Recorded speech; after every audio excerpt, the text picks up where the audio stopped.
Muy buenas tardes.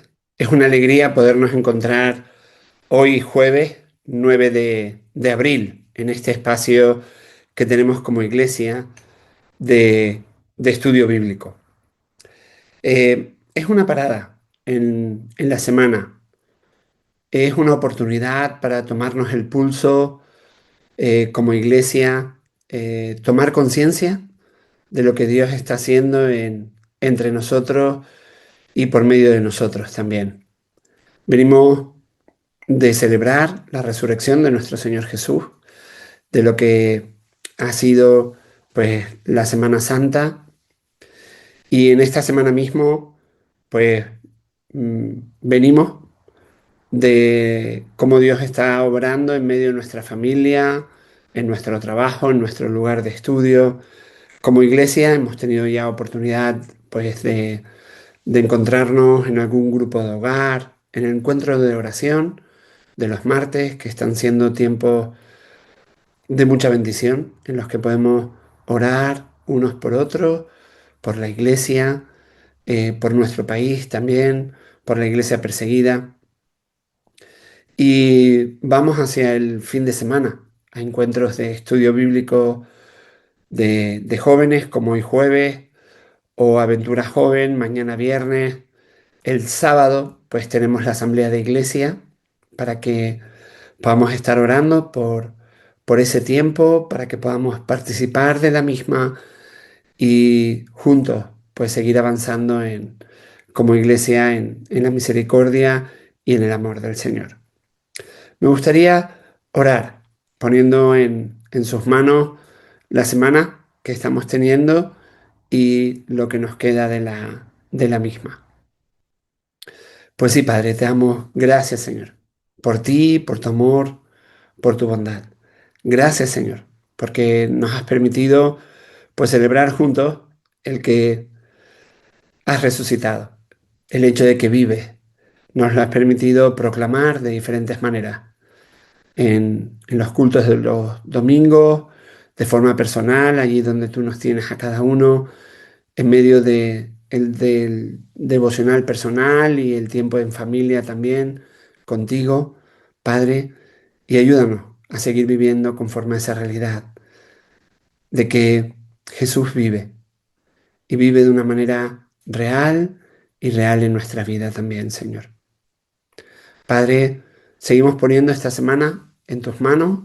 Gracias por cómo nos has cuidado hasta aquí y ponemos delante de ti pues las diferentes actividades que tenemos también como iglesia.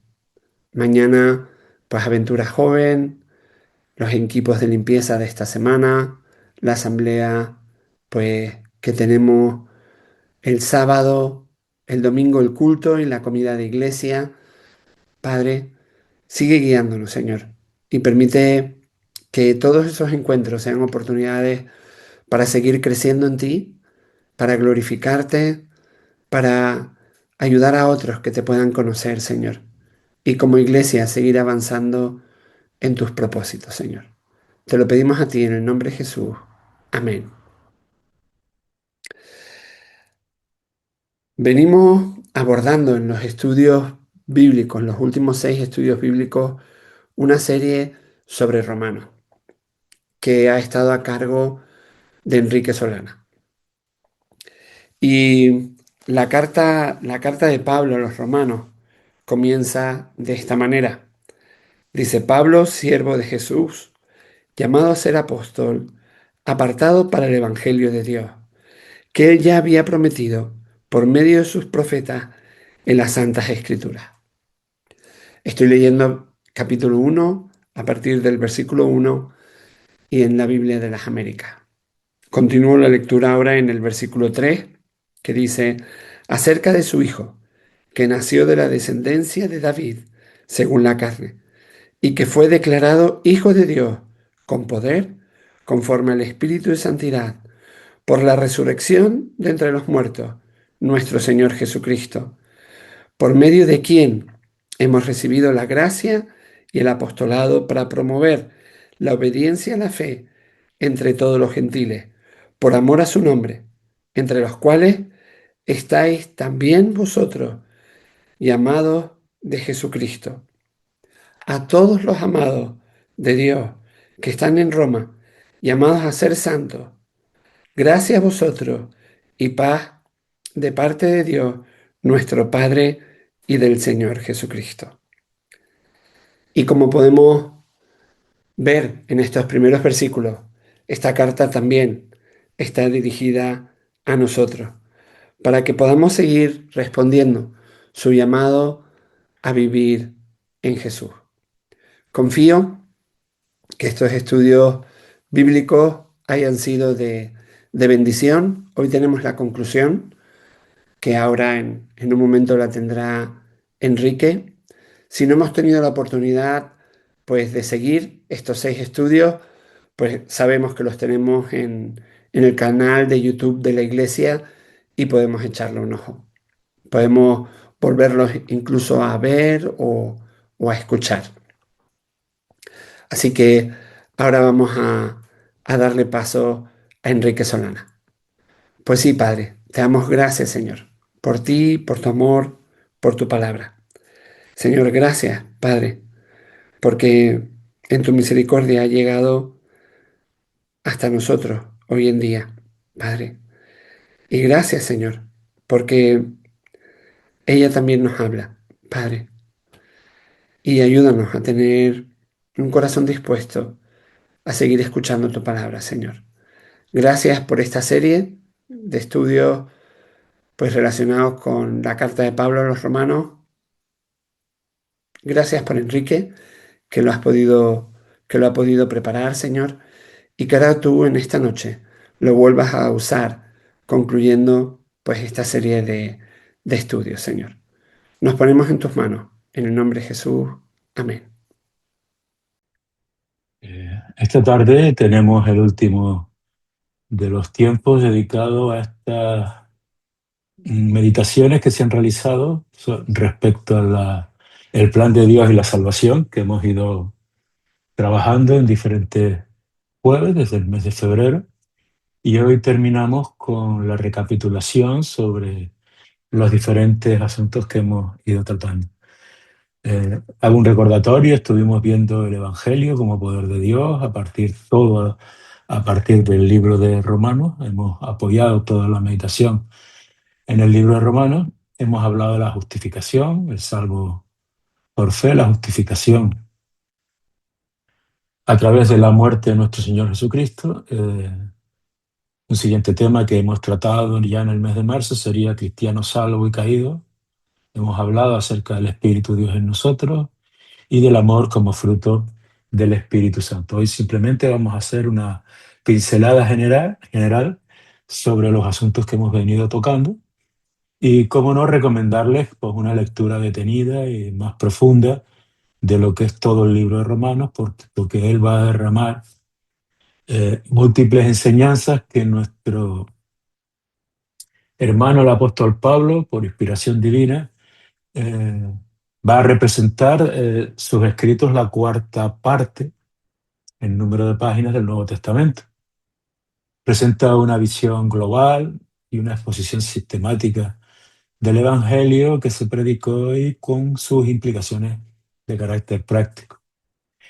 En Romanos nos hemos encontrado con algunos de los grandes temas que están presentes desde el principio hasta el final de la Biblia, como es el problema del pecado y sus consecuencias, como es el gran plan que tiene Dios para contrarrestar los efectos de la rebelión humana y salvar a un pueblo para sí mismo, para Dios, e importantes conceptos bíblicos tales como el pecado, el juicio, la salvación, la fe, la santificación, la elección y la reconciliación, que son constantemente utilizados y explicados a la luz de la muerte y resurrección de Cristo. Por eso les hablo de la importancia de detenerse, obviamente, en toda la escritura, una escritura, toda la Biblia, cristocéntrica, pero me gustaría indicarles o que le prestaran una atención ahora especial, ya que hemos avanzado muchos de estos temas, al libro de Romanos, puesto que seguramente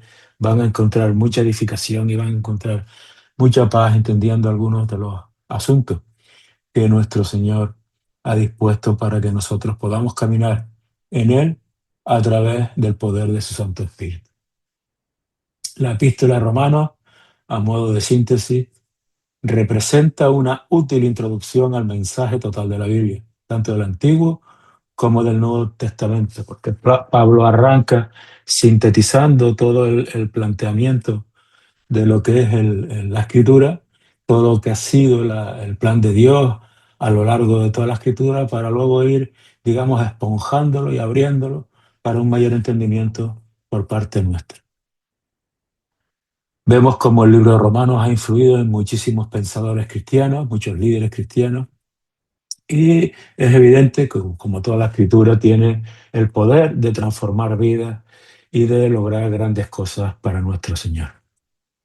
Empezábamos en el primero de los encuentros hablando del Evangelio como poder de Dios. El poder del Evangelio está relacionado con el hecho de que es el medio escogido de Dios para revelar su justicia por la fe y para la fe. En Romanos se nos insiste que la justicia de Dios está siendo revelada a través de la predicación del Evangelio, llevando a los creyentes de todos los lugares, de todas las naciones, dice la Escritura, a encontrar la salvación.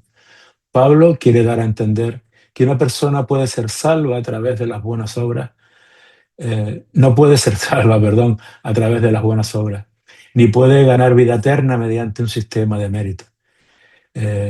Las obras que realiza una persona indican que esa persona tiene o no una fe salvadora.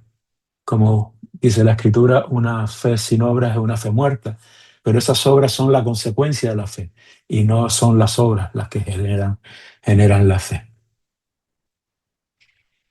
De esa manera, hacer la voluntad de Dios es a causa del Espíritu Santo que está en nuestras vidas.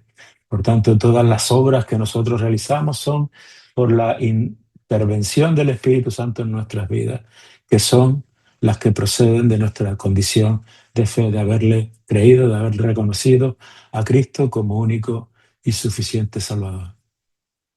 Si Dios operara según el principio del juicio por obra, habría que preguntarse que quién ha sido capaz de obedecer la ley de Dios. Y sabemos que el ser humano está imposibilitado para obedecer la ley de Dios. Justamente en Gálatas, cuando Pablo nos habla del fruto del Espíritu, nos indica concretamente y certeramente que contra tales cosas, contra el fruto del Espíritu, no hay ley. Este sería el primero de los elementos que hemos meditado, el Evangelio como poder de Dios. El segundo de los aspectos meditados sería la justificación. Y utilizábamos tres conceptos o recordábamos tres conceptos que son de aplicación, que es la idea de condenación, justo ni aun uno, que nos habla en Romanos 3, tanto dedicado o destinado a judíos como a gentiles. Justo no hay ni aún uno. Luego aparecía el término de justificación, que es ser declarado justo. Es un concepto de carácter jurídico. Y eres declarado justo cuando crees a Dios. Eres declarado justo cuando le reconoces como tu único y suficiente Salvador, porque es Cristo el que ha entregado su vida para que nosotros, reconociéndole, podamos ser declarados justos. Y finalmente el siguiente término es el de santificación, que es que hemos sido apartados para Dios y que una vez se ha producido la justificación, comienza el proceso de santificación que finalizará el día del encuentro final con nuestro Señor. Abraham creyó al Señor y el Señor lo consideró justo debido a su ley. Estamos hablando en el libro del Génesis, es decir, que la idea de justificación proviene desde aquel tiempo. No es una cuestión de carácter novedoso, sino que toda la Biblia, desde el principio, desde el Génesis, habla de la justificación por la fe. Si esto es así, pues aparecerían términos como el perdón, que es la remisión de una deuda o una pena, y la justificación, que es el otorgamiento de una posición de justicia, de restauración del pecador o la pecadora a favor y la comunión con Dios.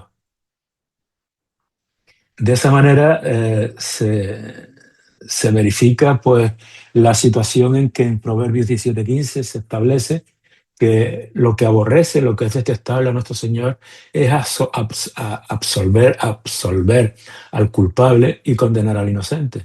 Por tanto, no sería coherente con la posición de nuestro Señor si nos declararan inocentes siendo culpables. Por tanto, es necesario un acto de justicia. Y ese acto de justicia proviene del sacrificio último y único de nuestro Señor para el perdón y remisión de nuestros pecados. Es un nuevo estado, la regeneración, la tenencia de unos corazones nuevos, regenerados por el Espíritu Santo y encaminados hacia una santidad progresiva, que es lo que conocemos como santificación. Por tanto, hemos sido justificados por la fe, no por las obras, no se sustituye un mérito por otro, no es una acción cooperativa con Dios, es otro de los temas que era importante resaltar. Es Dios el que toma la iniciativa para nuestra justificación. No somos nosotros quienes tomamos la iniciativa. Y la fe es un Dios gratuito que nos da nuestro Señor. Por gracia sois salvos por medio de la fe.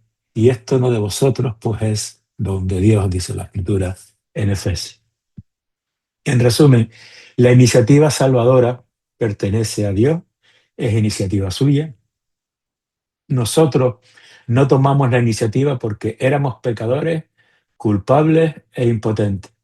La iniciativa tampoco fue de Jesucristo, en el sentido que nunca habría hecho algo que el Padre no quisiera hacer. He venido, oh Dios, a hacer tu voluntad, leemos en Hebreos 7.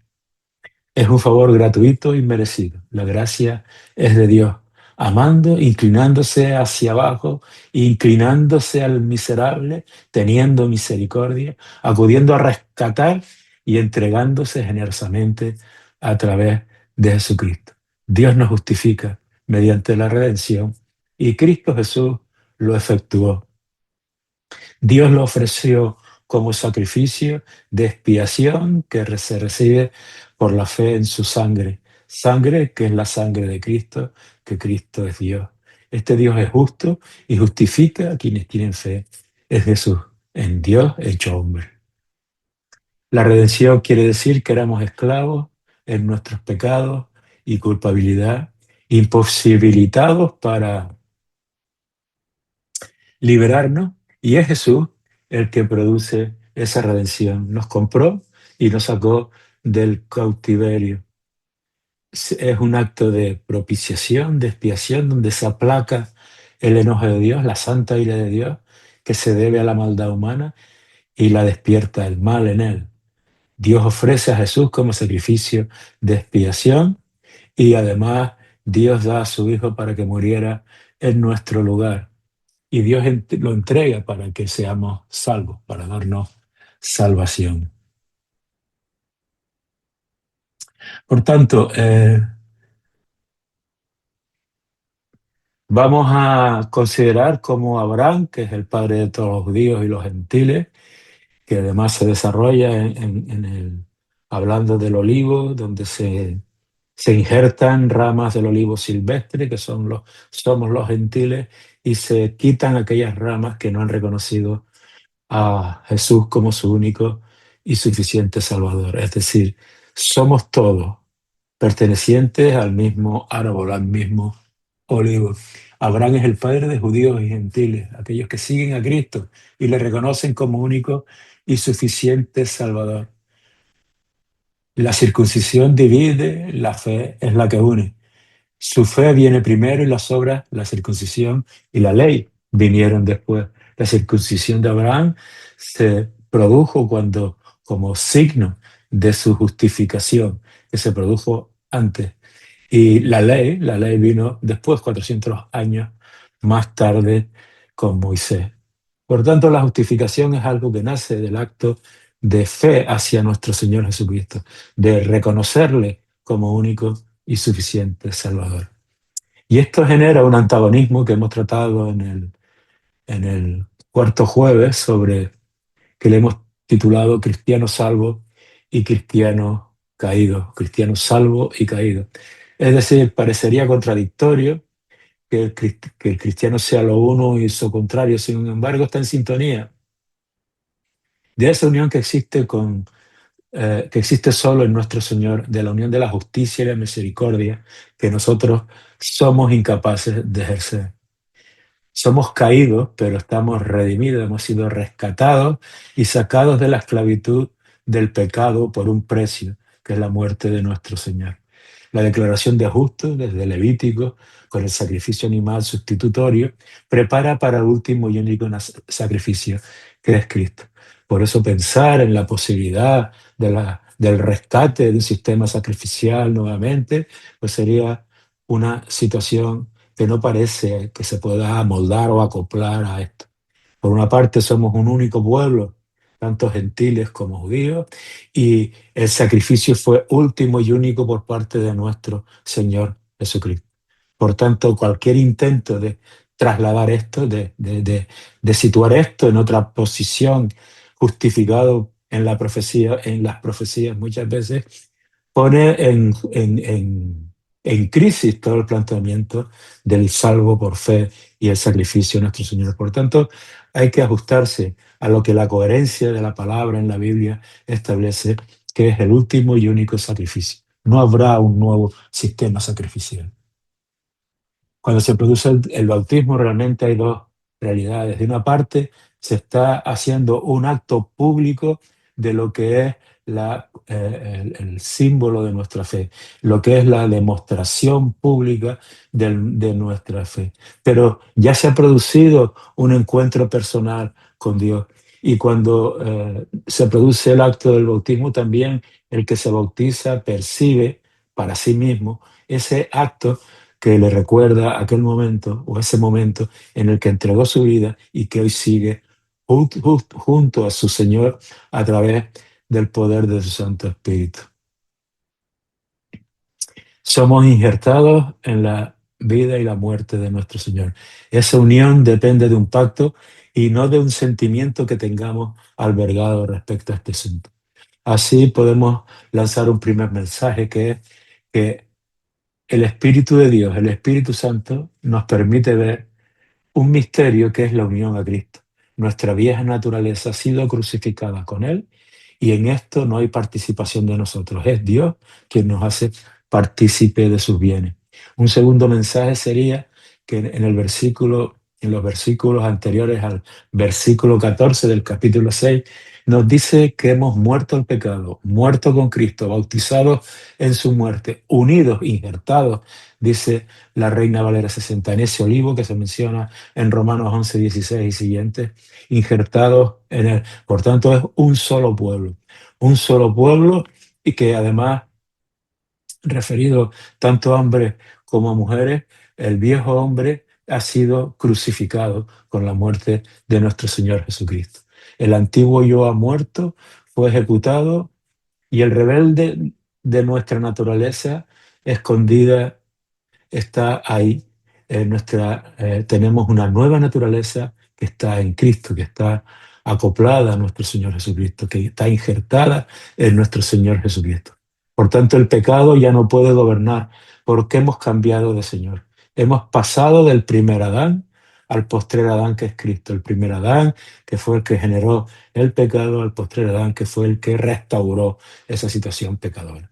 Hemos pasado de la naturaleza caída, heredada de Adán, a la gracia que nos da Cristo en su nuevo pacto a través de la fe.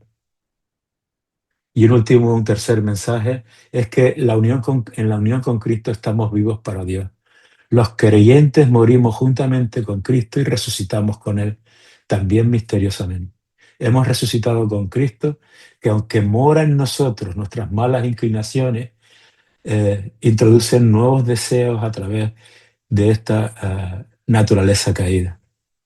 La transformación que con el crecimiento del fruto del Espíritu Santo en nosotros se hace visible en nuestras vidas, permite superar esa situación caída que Pablo denuncia en los textos que hemos recordado en su momento. A modo de conclusión, podemos saber que nunca seremos perfectos, nunca, pero no llega todavía esa perfección. Todavía mora el pecado en nosotros. Aborrecemos el pecado, pero seguimos percibiendo la atracción hacia él por nuestro cuerpo, la ley de nuestro cuerpo, dice Pablo. tenemos el deseo sincero de obedecer a Cristo, más como Cristo, ser más como Cristo y menos como yo mismo.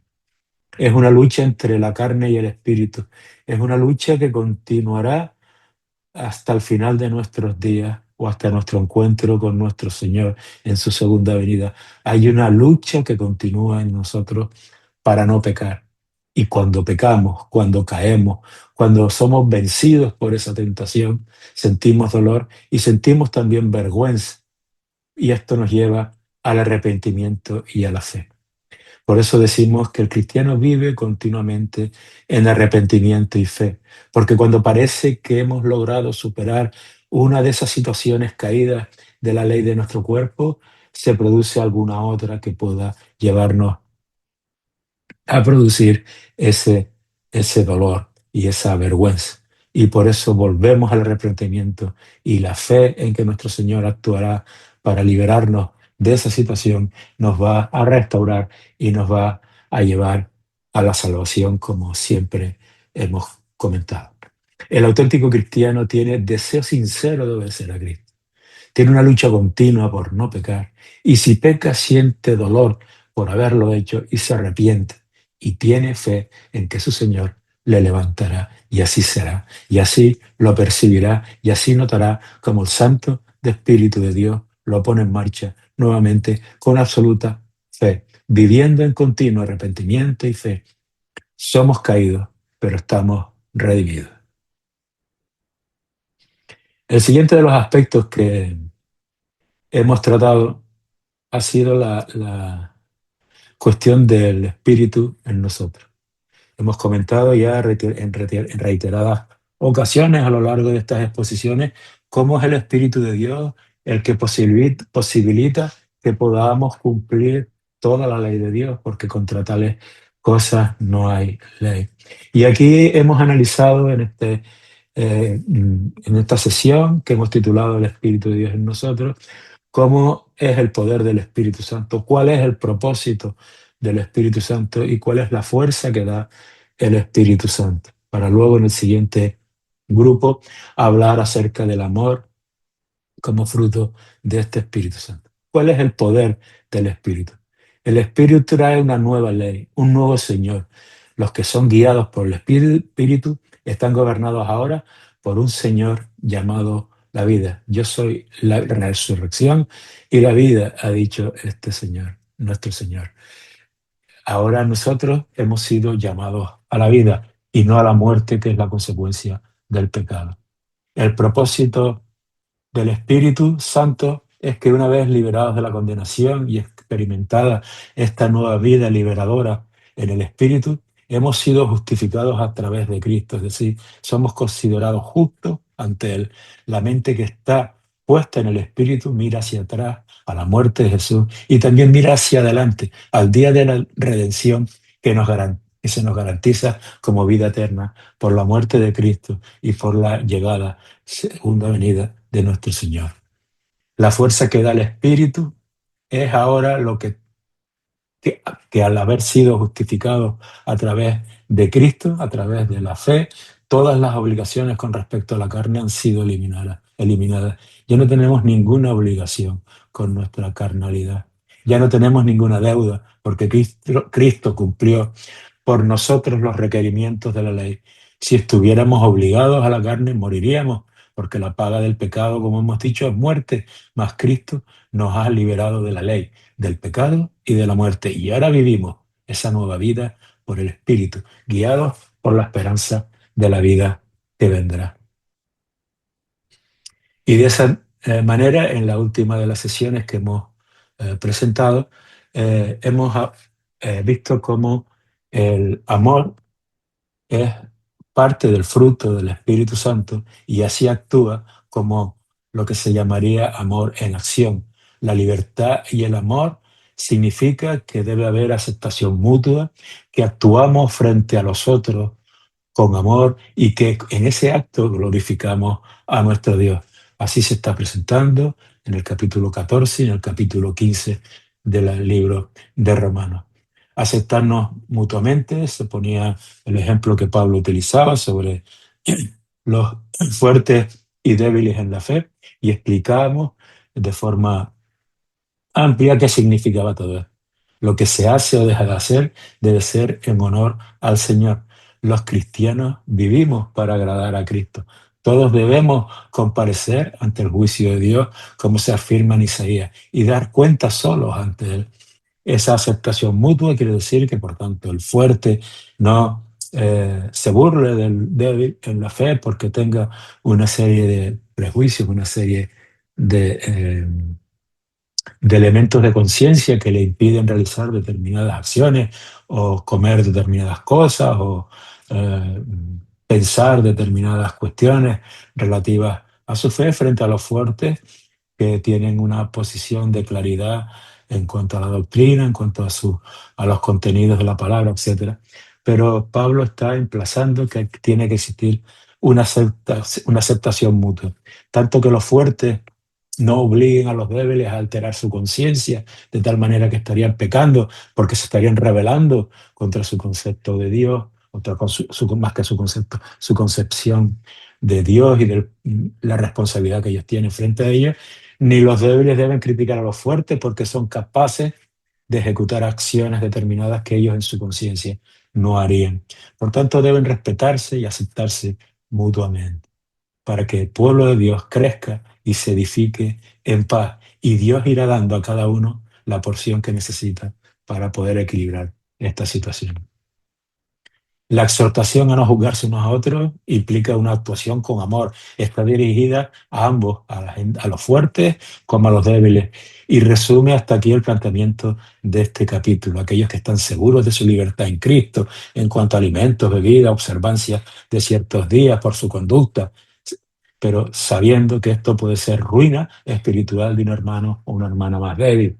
Y por tanto debe buscar lo que contribuye a la paz y a la mutua edificación entre los cristianos. Es una meta importante porque expresa la realidad del gobierno de Dios en una congregación. Finalmente, todo ello es glorificando a Dios. La razón fundamental para aceptarse unos a otros es el hecho de que Cristo ha aceptado a ambos grupos cristianos, los cristianos en Roma, para que pudieran vivir en armonía unos con otros, de acuerdo con la voluntad de Cristo, debían entender esto. El propósito de esta oración es que todos juntos a una voz glorifiquemos a Dios y Padre de nuestro Señor Jesucristo. Si se lo decía a los romanos, también nos lo está diciendo hoy a nosotros. Por eso en la voluntad de Dios, todo aquello que hagamos será para la glorificación de nuestro Dios. Si no va encaminado a eso, estamos errando el camino que estamos siguiendo para cumplir con la ley de nuestro Señor Jesucristo, con el poder de su Santo Espíritu.